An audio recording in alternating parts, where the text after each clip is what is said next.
Bonjour à tous les amis, on se retrouve pour le premier quintet du meeting d'hiver sur l'hippodrome de Cannes-sur-Mer.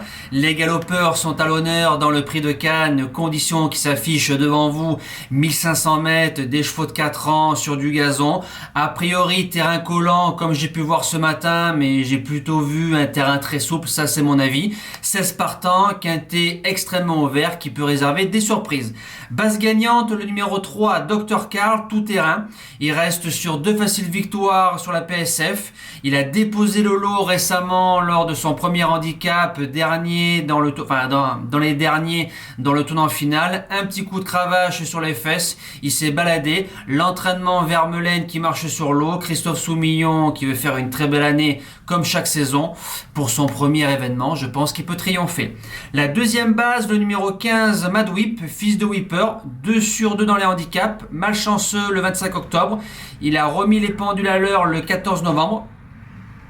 Didier Ardouin qui est à la monte, corde numéro 15 supplémentée, donc ça c'est super, c'est la corde qui a fait la différence de la base gagnante entre le numéro 3 et le numéro 15.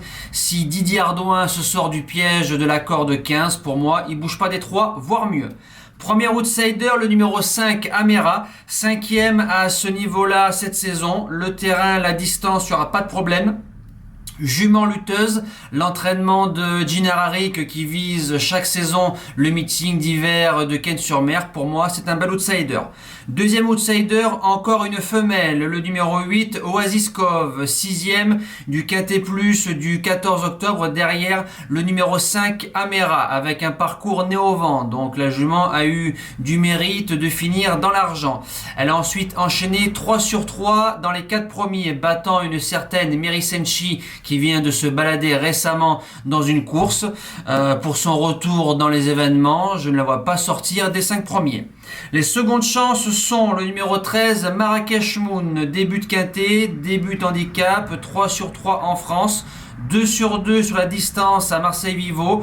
Le 29 novembre, le cheval s'est intercalé entre 2 chevaux qui sont en 40 et en 41,5 de valeur. Du haut, le gras, Jérôme Régnier. Jérôme Régnier qui est un entraîneur redoutable dans le sud. C'est pas mal. 6e position, le numéro 2, Beko. Alors 9 sur 10 en France et 9 sur 10 dans le tiercé, donc ça veut dire dans les 3 premiers. Terrain bon, terrain souple, terrain très souple, il n'y a pas de problème. Ces lignes sont bonnes, on fait un déplacement du sud-ouest dans le sud-est. Je pense qu'on vient au moins chercher une place dans l'argent. 7e position, le numéro 11, Krishna d'Argent, fille de Ken d'Argent, 2 sur 2 sur le parcours l'année dernière à par époque, première, deuxième. Ce sera son premier quintet, son premier handicap, une rentrée prometteuse entre Coachello et Pimento, qui sont en 48 et 49,5 de valeur. 2 mois sans courir, mais c'est une jument fiable, doit pouvoir finir, je pense, dans l'argent, si tout se passe bien.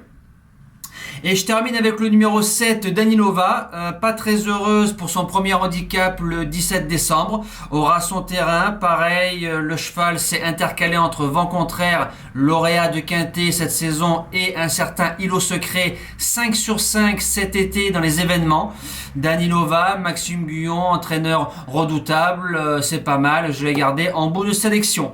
En cas de non partant, le numéro 16, Olong, qui se retrouve dans le quintet à cause de 3-4 chevaux qui n'ont pas couru en haut de tableau, plus de références sur le sable, 6 sur 6 en course, 4e pour son unique essai sur le parcours février 2021. J'ai dû faire des choix pour les joueurs de champ réduit ou de longue, on peut le mettre sans problème.